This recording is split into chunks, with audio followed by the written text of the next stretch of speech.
Graças e paz, irmãos. Vamos fazer a nossa meditação, a nossa reflexão. Eu queria meditar com vocês no texto bem conhecido, que é o texto de João, capítulo 4, a partir do versículo 19. Evangelho de João, capítulo 4, a partir do versículo 19. Enquanto você abre, esse texto é o encontro de Jesus com a mulher samaritana. E eu queria refletir com vocês sobre esse texto. Diz assim a palavra, irmãos. João capítulo 4, versículo 19. Senhor, disse-lhe a mulher, vejo que tu és profeta. Nossos pais adoravam nesse monte. Vós, entretanto, dizeis que em Jerusalém é o lugar onde se deve adorar. Disse-lhe Jesus, mulher, podes crer-me, ou seja, creia, que a hora vem, que nem neste monte, nem em Jerusalém, adorareis o Pai. Vós adorais o que não conheceis, nós, os judeus, adoramos o que conhecemos, porque a salvação vem dos judeus. Mas vem a hora, e já chegou, em que os verdadeiros adoradores adorarão o Pai em espírito e em verdade, por quem são estes que o Pai procura para seus adoradores. E aí Jesus enfatiza, Deus é espírito, e importa que seus adoradores o adorem em espírito e em verdade. Só até aqui, irmãos. Irmãos, como é sabido de todos nós, a Igreja de Cristo, ela já atravessou dias tenebrosos na sua história, principalmente em épocas de duras perseguições. Nas épocas de duras perseguições, os cristãos eram mortos e perseguidos simplesmente por declararem o seu amor e sua fé em Jesus Cristo. Nessas épocas de perseguições, como vocês sabem, os cultos eram feitos em lugares escondidos, eram feitos em esconderijos, esconderijo nas casas, esconderijo nos bosques e esconderijos até em cemitérios. Mas algo que me chama a atenção na história da igreja, dentro dessas perseguições, é que mesmo nesses locais, nesses esconderijos que eu acabei de citar, a adoração nunca parou. Nenhuma circunstância conseguiu silenciar a adoração da verdadeira igreja. Nada conseguiu fazer com que a verdadeira igreja silenciasse a sua adoração. E nesse tempo de isolamento, eu queria fazer uma pergunta a você.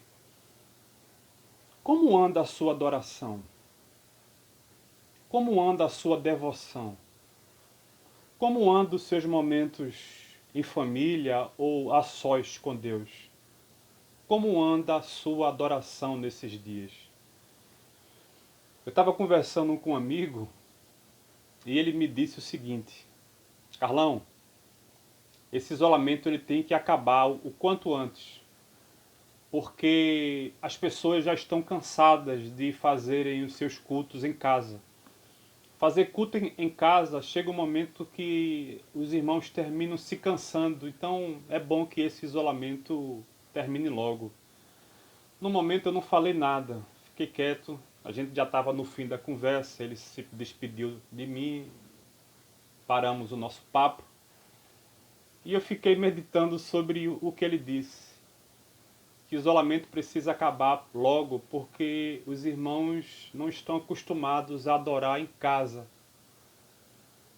Quando eu leio esse texto, eu vejo que distanciamento existe entre esse pensamento e o texto e o que Jesus nos ensina sobre a adoração.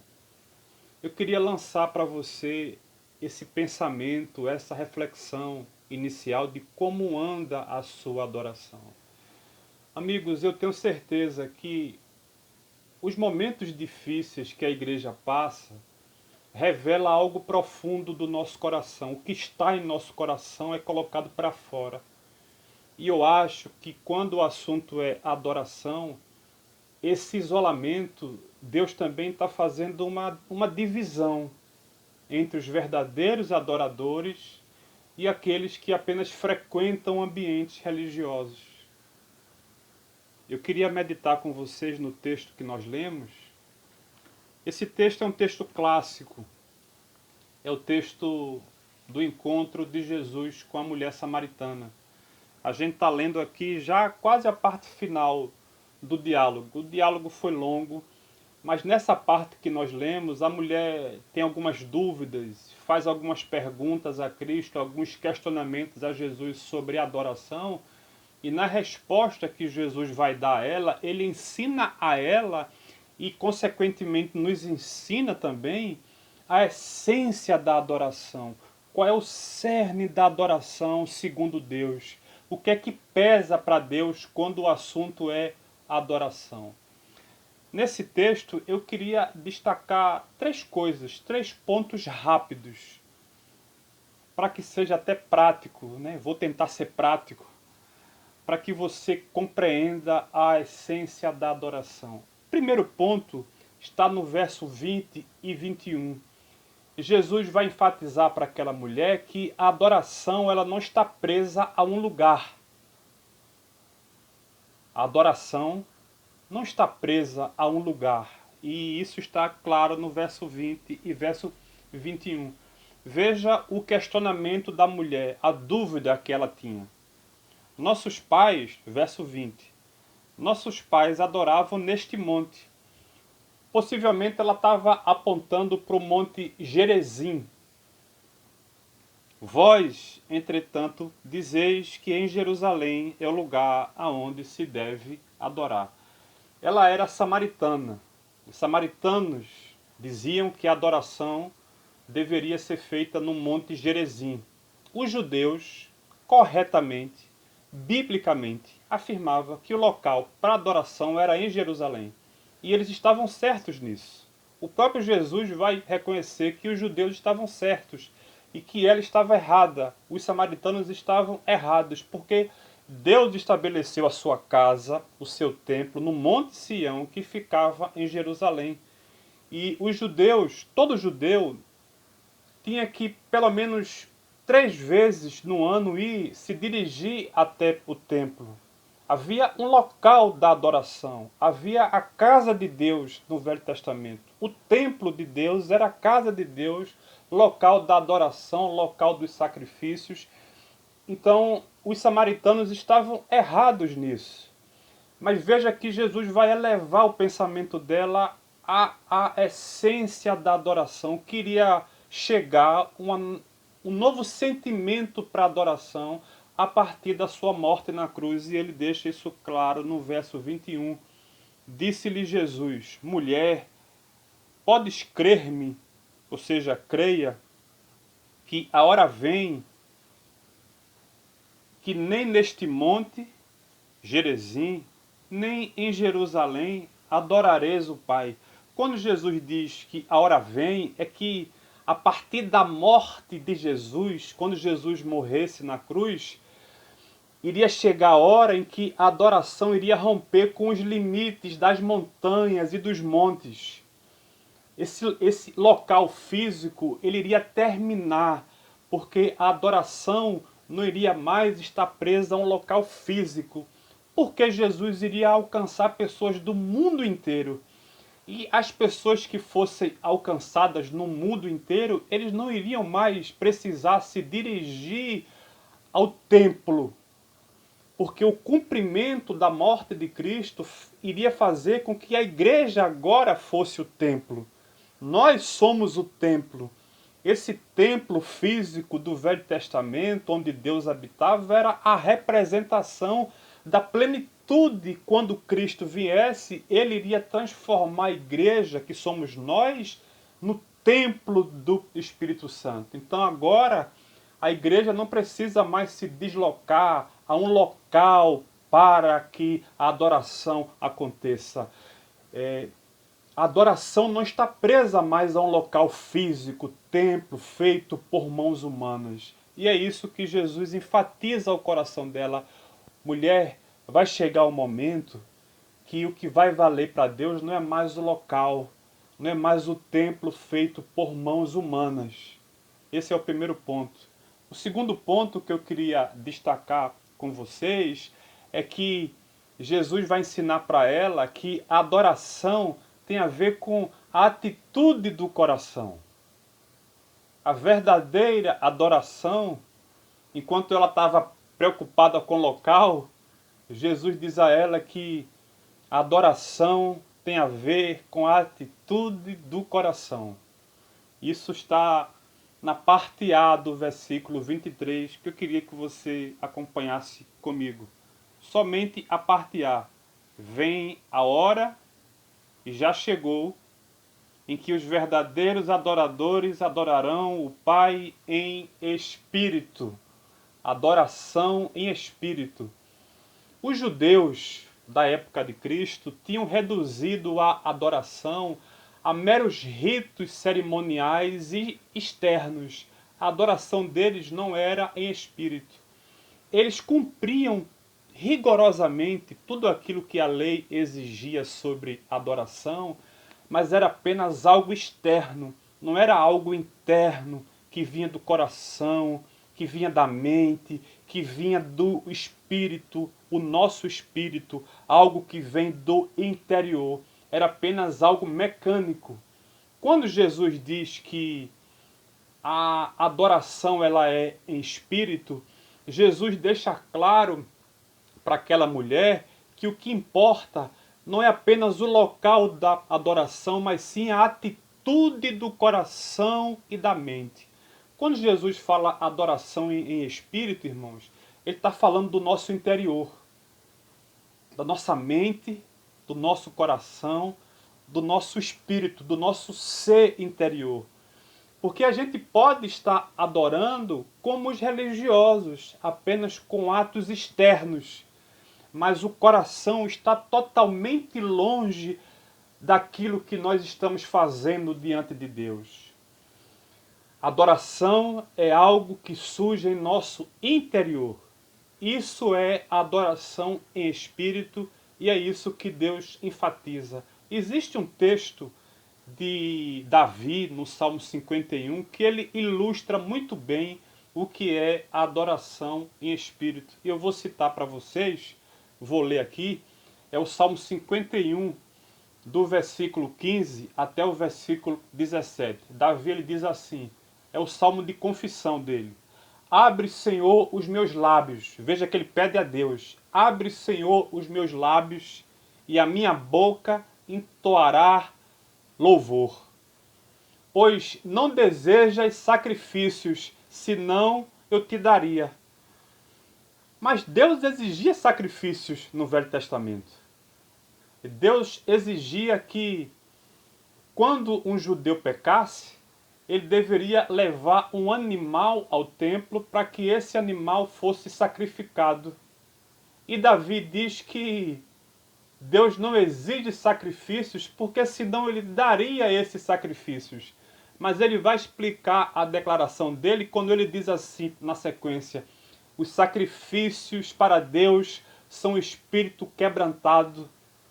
Um coração quebrantado e contrito Deus não desprezará. Davi é extremamente profundo no entendimento. É que Davi sabia, irmãos, que pegar um animal, levar ao templo e esse animal ser sacrificado, poderia ser apenas um ato externo, mas não ser um ato de um coração contrito e quebrantado. Não era apenas pegar esse animal, levar no templo, esse animal morrer, o sangue dele ser derramado e você voltar para casa. Não, isso é apenas um ato externo, mecânico. Não é uma adoração em espírito de alguém que pecou e reconhecia no seu espírito que tinha pecado, se quebrantava diante de Deus, pegava esse animal com total quebrantamento, levava ao templo esse animal era sacrificado e ele entendia com o seu coração que o sangue daquele animal estava perdoando os seus pecados, o sangue inocente estava sendo derramado, então isso era uma adoração em espírito, e Davi havia entendido isso. Ele fez uma linda separação entre o ato externo e um ato de coração, e é isso que Jesus está enfatizando para aquela mulher, que a adoração tem a ver com o coração, porque ela é uma adoração em espírito, coração, mente, algo interno. Quantas vezes a gente entra no templo, passa 1h30 e a nossa adoração não é em espírito. É apenas algo mecânico, que a gente já aprendeu a fazer, que a gente vai, que a gente se senta, e que às vezes é enfadonho, é cansativo ficar ali, a gente está doido para ir para casa, nossa mente está totalmente longe. Quantas vezes a gente não faz isso, irmãos? E fazer isso é uma adoração mecânica, não é uma adoração em espírito. E Jesus diz para aquela mulher que o que importa não é o local.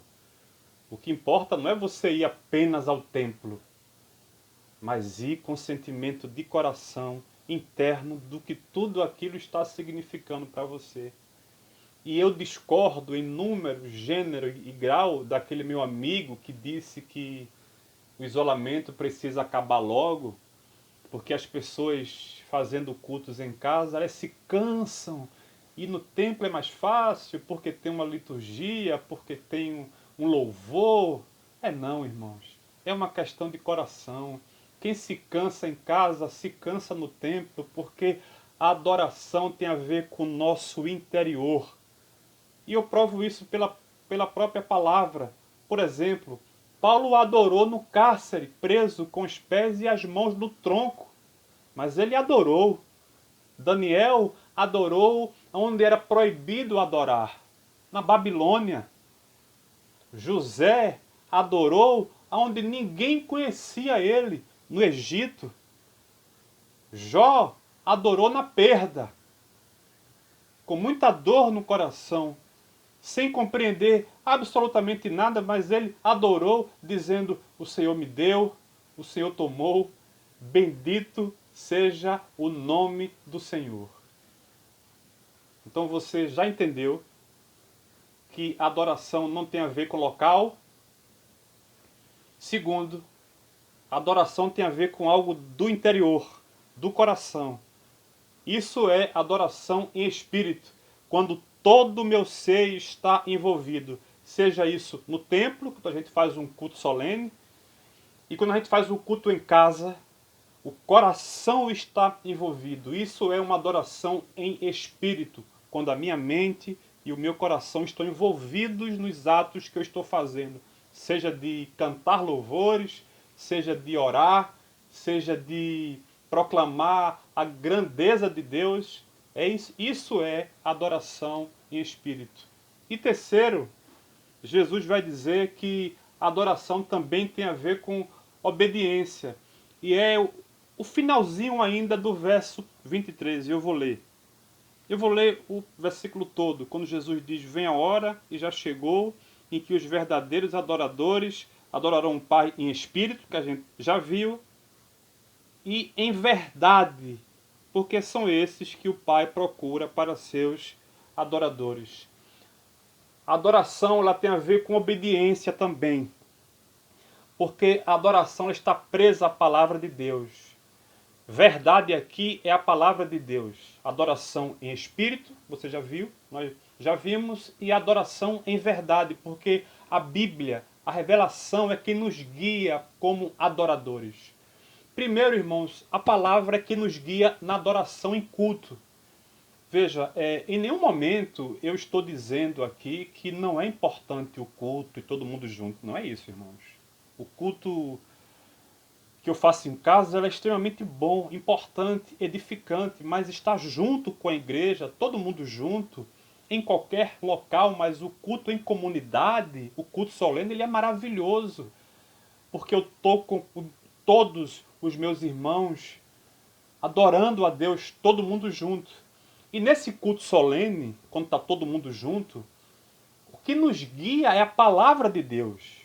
A gente não pode, no culto público, colocar, acrescentar alguma coisa no culto para que o culto seja mais agradável para o visitante, seja mais agradável para mim. Não.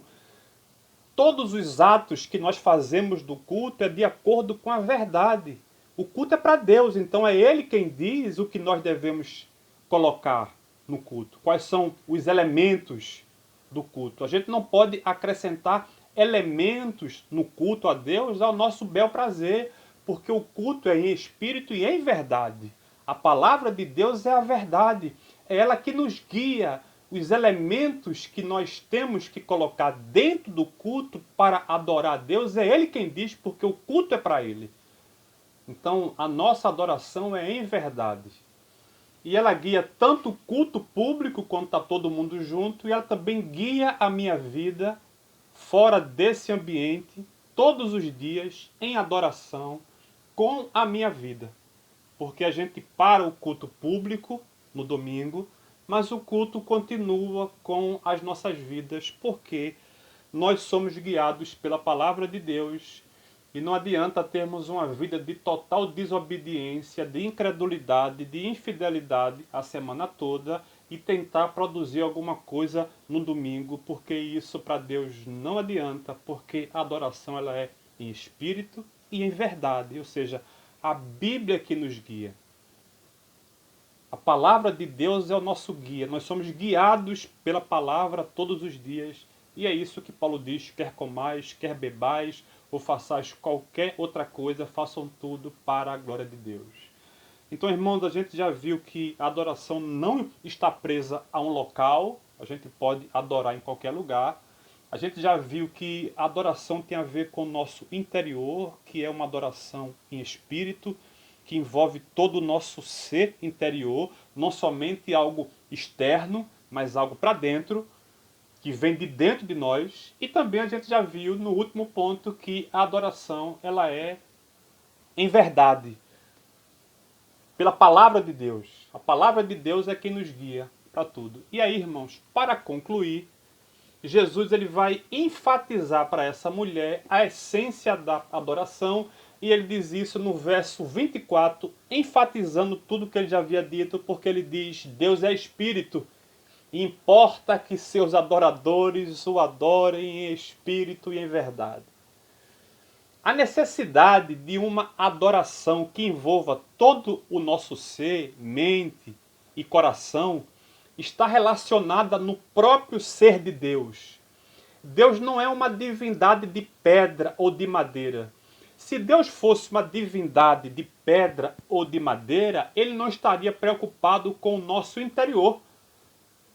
Ele não estaria preocupado com a adoração em espírito, coração e mente. Porque Ele era uma pedra. Eu chegaria diante dEle, faria uma reverência, falaria algumas coisas e ia para casa, porque Ele é uma pedra. Ele é algo que não se movimenta. Ele não queria sondar o meu coração, mas Jesus diz que Deus é espírito, que Deus é plenamente espiritual em toda a sua essência. Ele é espírito. Ele não está preso a nada feito por mãos humanas. Ele é espírito. Está presente em todos os lugares. Ele é espírito. Ele sonda os nossos corações. Ele é espírito. Ele tem todo o poder. Ele é espírito. Por isso, ele obriga que seus adoradores o adorem em espírito, ou seja, com todo o seu ser, com todo o seu coração, porque é isso que ele sonda na adoração. E não somente isso, ele também exige que a adoração seja em verdade, porque a palavra de Deus, a palavra dele é a verdade para as nossas vidas. É isso, irmãos. Se você não sabia, agora você já sabe o que Jesus ensinou.